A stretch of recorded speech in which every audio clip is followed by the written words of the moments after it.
पिछले दिनों गाजियाबाद में एक ठेकेदार से शेयर ट्रेडिंग के नाम पर 5.58 करोड़ रुपए ठग लिए गए। ये खबर महज एक वानगी भर है। आए दिन इस तरह के मामले सामने आते रहते हैं। साइबर अपराध इस डिजिटल एज में लोगों के लिए ही नहीं, प्रशासन और पॉलिसी मेकर्स के लिए भी बड़ी चुनौती बन चुका है। साइबर ठगी के बढ़ते मामले और बेलगाम अपराधियों पर कैसे लगेगी लगाम और क्यों बढ़ते जा रहे हैं इस तरह के मामले, देखें।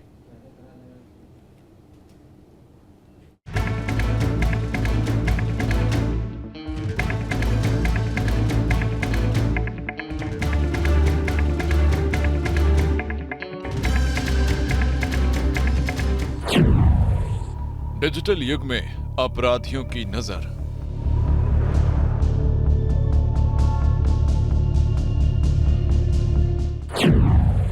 आपकी हर छोटी बड़ी गतिविधियों पर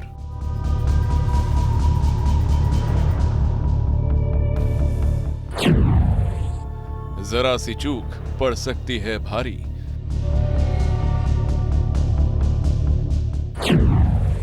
साइबर अपराध बना लाइलाज बीमारी।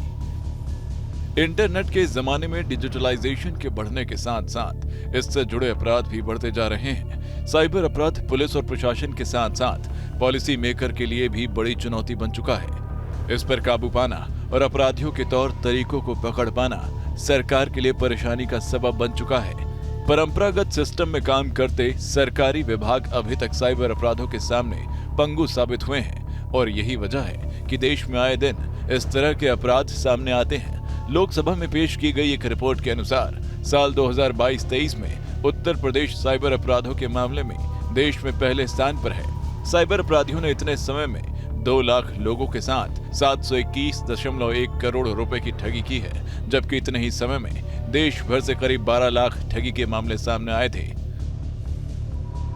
पिछले कुछ दिनों से साइबर अपराधी अलग अलग तकनीकों से लोगों को अपना निशाना बना रहे हैं। कभी घर बैठे मुनाफा देने की बात करते हैं तो कभी विदेश में मोटा पैसा कमाने के लालच देते हैं। कई बार बिजली का बिल जमा करने से लेकर अलग अलग तकनीकों से साइबर अपराधी लोगों को निशाना बना रहे हैं। उत्तर प्रदेश की बात की जाए तो उत्तर प्रदेश देश में सबसे ज़्यादा साइबर अपराध होने वाला प्रदेश बन गया है। साल 2022 और 2023 की बात करें तो उत्तर प्रदेश में 2 लाख से ज़्यादा साइबर अपराध के मामले दर्ज किए गए हैं। इसी से आप अंदाज़ा लगा सकते हैं कि साइबर अपराधी उत्तर प्रदेश के न केवल एनसीआर के इलाके में बल्कि पूरे उत्तर प्रदेश में लगातार लोगों को मोटे मुनाफे का लालच देकर या अलग अलग झांसा देकर निशाना बना रहे हैं। साइबर अपराध की ये घटनाएं दिल्ली एनसीआर और इससे सटे इलाकों में बहुतायत में हो रही हैं। Net banking, online trading, sextortion, मुनाफे का लालच जैसे कई तरीकों से ये अपराधी आम ही नहीं, कई बार नामचीन लोगों को भी अपना शिकार बनाते हैं। पिछले कुछ दिनों से साइबर अपराध पुलिस के लिए एक बड़ी चुनौती के तौर पर उभर कर सामने आया है। अलग अलग टेक्नोलॉजी से अलग अलग तरीके से साइबर अपराधी लगातार लोगों को निशाना बना रहे हैं। साइबर अपराधियों के निशाने पर कम पढ़े लिखे लोग नहीं बल्कि इंजीनियर, डॉक्टर और रिटायर पुलिस और अन्य डिपार्टमेंट के अधिकारी ज़्यादातर होते हैं। लुभावने ऑफर देने के बाद मोटा मुनाफा कमाने का लालच देकर साइबर अपराधी बड़े बड़े प्रोफाइल के लोगों को निशाना बनाते हैं। इन दिनों बात की जाए तो ट्रेडिंग में मोटा मुनाफा देने का लालच देने के नाम पर साइबर अपराधी 1 करोड़ से लेकर 3 करोड़ रुपए तक की ठगी कई लोगों के साथ कर चुके हैं। 15 लाख, 10 लाख, 20 लाख के अमाउंट की बात की जाए तो इसकी तादाद बहुत ज़्यादा है। लगातार साइबर अपराधियों को पकड़ने के लिए उत्तर प्रदेश के अंदर हर एक जिले में साइबर का थाना भी सरकार के द्वारा बनाया गया। बावजूद उसके नई टेक्नोलॉजी और नई तरीके से साइबर अपराध करने वाले जो क्रिमिनल हैं वो अभी भी बखूबी इन घटनाओं को लगातार अंजाम देते हैं। डिजिटल लिटरेसी में कमी इसका एक प्रमुख कारण है, जिसके चलते लोग इन साइबर अपराधियों के चंगुल में फंस जाते हैं और फिर सरकारी तंत्र की पेचीदगियों के कारण बच निकलते हैं और पीड़ितों को कभी न्याय नहीं मिल पाता। पिछले दिनों देखा गया था कि कई मामले ऐसे सामने आए दिल्ली एनसीआर में जहां खुद को पुलिसकर्मी बनाकर लोगों को कई घंटे तक घर के अंदर डिजिटल अरेस्ट रखा गया और उनके बैंक खातों से रिश्वत के तौर पर अपने बैंक खातों में पैसे मंगाए गए। ऐसे कई केस सामने आने के बाद जब पुलिस उन लोगों को पकड़ने के लिए तैयारी कर ही रही थी तो अब साइबर ठगों ने अपना तरीका बदल दिया। इन दोनों बड़े बड़े प्रोफाइल के लोगों को साइबर ठग निशाना बना रहे हैं। उसमें इंजीनियर, डॉक्टर्स, तमाम बड़े बड़ी मल्टीनेशनल कंपनी में काम करने वाले लोगों को लुभावना ऑफर देते हैं और ट्रेडिंग में घर बैठे मोटा मुनाफा कराने के नाम पर शुरुआती तौर पर उनको कुछ मुनाफा दे देते हैं और बाद में उनके साथ 10 लाख से लेकर 1.5 करोड़ 3 करोड़ तक की ठगी की घटनाओं को अंजाम दे रहे हैं। इस तरीके की ठगी के पीछे कई कानून के जानकारों से हमारी बात हुई। इसको साइबर ठगी की श्रेणी में इसलिए भी कुछ अधिकारी नहीं मानते हैं कि लोग ट्रेडिंग और बिजनेस करने के नाम पर, मोटा मुनाफा कमाने के नाम पर साइबर ठगों के झांसे में आते हैं और लालच के चलते उसका शिकार हो जाते हैं। हालांकि इस तरीके के गैंग की गिरफ्तारी को लेकर भी तमाम जो तैयारियां हैं वो की जा रही हैं, लेकिन अभी भी साइबर ठग पूरी तरीके से पुलिस की गिरफ्त से बाहर हैं। अब इन लोगों को साइबर ठगी का शिकार होने के पीछे की अगर बात की जाए तो लोगों में जागरूकता की कमी के साथ साथ मोटा लालच, जल्दी पैसा कमाने का जो लालच है वो एक सबसे बड़ी वजह साइबर ठगों के जाल में फंसना होता है। कई बार साइबर ठग लोगों को डरा कर भी अपना निशाना बनाते हैं। लोगों की वीडियो बना ली जाती है, वीडियो को ब्लैकमेल करने के लिए सोशल मीडिया पर वायरल करने की धमकी दी जाती है, उनके रिश्तेदारों को भेजने की धमकी दी जाती है और ऐसे केस में कई लोगों द्वारा आत्महत्या तक जैसा कदम उठा लिया गया। अपनी बदनामी के डर से जब पैसा देने के बावजूद भी साइबर ठगबाज नहीं आते हैं तो कई लोगों ने आत्महत्या भी कर ली। सामाजिक जो उनका तमाम जो बेइज्जती होगी है, सामाजिक तौर पर लोग उनको किस नज़रिए से देखेंगे, इसको लेकर आत्महत्या जैसे कदम उठाए जाते हैं। कई लोग ऐसे हैं कि मोटा मुनाफे के लालच में साइबर ठगों को लोन लेकर या अपने रिश्तेदारों से, अपने परिजनों से पैसा लेकर दे देते हैं। बाद में जब उनको इस बात का एहसास होता है कि उनके साथ ठगी हो गई, तब बहुत देर हो चुकी होती है। हाल के दिनों में इस तरह की घटनाएं देखने को मिलती हैं। बीते दिनों यहां गाजियाबाद के कौशाम्बी थाना इलाके में एक गिरोह का भंडाफोड़ हुआ था, जिसमें बदमाश पहले तो दूसरे लोगों के दस्तावेजों की मदद से फर्जी अकाउंट खुलवाते थे और फिर उनमें फ्रॉड के जरिए पैसे मंगवाते थे। एक बार पैसे आने के बाद उसमें से पैसे निकालकर ये बदमाश गायब हो जाते थे, जिससे पुलिस को इन लोगों की पहचान करने में परेशानी होती थी। ये लोग अलग अलग तरह से करीब 10 करोड़ रुपए के फ्रॉड को अंजाम दे चुके थे। थाना कौशाम्बी के साइबर टीम को मुखबिर द्वारा एक सूचना मिली, जिसमें 5 लोगों को पूछताछ के लिए हिरासत में लिया गया। इनसे पूछताछ की गई तो इन्होंने बताया कि ये सोशल मीडिया के बहाने लोगों को प्रलोभन देते थे कि आप इन्वेस्ट कीजिए, इसका आपको ज़्यादा रिटर्न मिलेगा।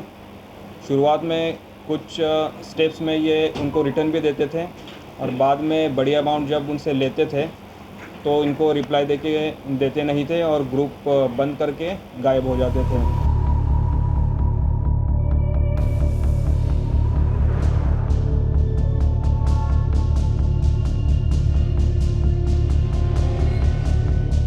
साइबर ठगी की ये घटनाएं यही नहीं रुकती। आए दिन सैकड़ों लोग इस तरह के रैकेट का शिकार बनते हैं। साइबर ठगी तो सर क्या जागरूकता हूँ, मैं खुद भोगी हूँ इसका। 10 दिन पहले मेरे मदर के फ़ोन में फ़ोन आता है कि हम सदर बाजार थाने से बोल रहे हैं, हमने 3 लोगों को पकड़ा है और वो इस गतिविधि में संदिग्ध हुए हैं और आपके बेटे का नाम ले रहे हैं, उससे बात कराइए वरना हमें कोई कार्रवाई करनी पड़ेगी। तो मदर ने कहा मेरे बेटे को पकड़ा है, नाम ले रहे हैं, मेरा नंबर कहाँ से मिला? बेटे के फ़ोन में फ़ोन करो आप। कहते हैं नहीं जी ये उन्हीं का नंबर है, पता चला है, या तो आप बताओ वरना हम आपके खिलाफ कार्रवाई करना चाहेंगे कुछ ना कुछ। तो मदर कहती भाई मेरा तो बेटा यहाँ रहता नहीं, वो तो 3rd क्लास में पढ़ता है, वो कहाँ से वो मिल गया? तो इतना सुन के दोनों चुप रहा, फिर फ़ोन काट दिया। उत्तर प्रदेश के बाद देश में महाराष्ट्र और गुजरात इस क्षेत्र में दूसरे और तीसरे स्थान पर हैं। आइए ग्राफिक्स के जरिए इस पर एक नजर डालते हैं। साल 2022 से 23 में दर्ज साइबर अपराध। उत्तर प्रदेश में 2 लाख, महाराष्ट्र में 1.30 लाख, गुजरात में 1.20 लाख, राजस्थान में 80,000। आइए समझते हैं ये शातिर साइबर अपराधी लोगों को अपने चंगुल में कैसे फंसाते हैं। कैसे होते हैं साइबर अपराध? फोन पर भेजे लिंक के जरिए फ्रेंडशिप और सेक्सटॉर्शन के नाम पर सोशल मीडिया पर फेक प्रोफाइल बनाकर, एटीएम क्लोनिंग और वॉइस क्लोनिंग के जरिए, मैट्रिमोनियल साइट के जरिए, नौकरी और पार्ट टाइम जॉब के नाम पर एआई से बने फेक वीडियो के जरिए। साइबर अपराध की इन बढ़ती घटनाओं के कारण ही अलग से साइबर थाने खोले गए हैं। पुलिस को अलग से इस तरह के मामलों से निपटने के लिए प्रशिक्षित किया जा रहा है। अकेले यूपी के 16 जिलों में इस तरह के थाने संचालित किए जा रहे हैं। हम नोएडा के साइबर क्राइम थाने में मौजूद हैं। यहाँ पर देखेंगे आप तमाम जो भी पुलिसकर्मी हैं वो ऐसे साइबर फ्रॉड जो लोगों को निशाना बनाया गया हो अलग अलग तरीके से, चाहे विदेश से गिफ्ट भेजने के नाम पर ठगी का मामला हो या ट्रेडिंग के नाम पर मोटा मुनाफा देने का झांसा देने की बात हो, सेक्सटॉर्शन की बात हो, तमाम अलग अलग तरीक़ों से साइबर अपराधी हज़ारों किलोमीटर दूर बैठकर इंडिया के और आसपास के इलाकों में लगातार इसी तरीके से साइबर ठगी करते हैं। पूरे थाने की हम तस्वीर आपको दिखाएंगे यहाँ किस तरीके से मुस्तैदी से जो तमाम जो पुलिसकर्मी हैं वो तमाम साइबर केस को यहाँ सोल्व करने की लगातार कोशिश करते रहते हैं। और सबसे ज़्यादा जो मामले हैं बंगाल में, तेलंगाना या हरियाणा, राजस्थान, उन तमाम जगहों से कई बार साइबर अपराधी पकड़े गए हैं। कई बार विदेशी मूल के साइबर अपराधी भी होते हैं, नाइजीरियन या अलग अलग तरीके के जो लोगों को शादी.com पर झांसा देकर ठगते हैं। अब देखिए एक टीम यहाँ भी बैठी हुई है और पूरी तरीके से लगातार जो भी नंबर या ईमेल आईडी, IP एड्रेस जो इन लोगों को दिया जाता है कंप्लेंट के दौरान उनको लगातार ट्रेस किया जाता है और समय रहते अगर कंप्लेंट मिल गई तो समय रहते उसको पैसे को फ्रीज कराना या अपराधी को गिरफ्तार करना काफ़ी संभव होता है। लेकिन कई बार जो लोग हैं वो लालच के चलते इस साइबर अपराध में ठगते हैं, मोटा मुनाफा कमाने के लालच में लगातार इन लोगों के झांसे में आते हैं और इसी तरीके से अलग अलग जो टेक्नोलॉजी हैं उनके माध्यम से शिकार होते हैं। कई बार डिजिटल अरेस्ट करना या किसी परिवार के व्यक्ति को किसी आपराधिक केस में फंसा होकर खुद को पुलिसकर्मी बताकर भी पैसे की ठगी की जा रही है अलग अलग तरीके से। लेकिन पुलिस लगातार ऐसे केस को सोल्व करने की कोशिश ज़रूर कर रही है। अब AI का ज़माना है तो AI टेक्नोलॉजी से होने वाले साइबर फ्रॉड एक बड़ी चुनौती के तौर पर निकल कर सामने आ रहे हैं। तमाम सतर्कता के बावजूद साइबर अपराध पुलिस और प्रशासन के लिए बड़ी चुनौती बना हुआ है। देखना होगा कि इस तरह के अपराध और अपराधियों पर कब तक काबू पाया जा सकता है। Team news state.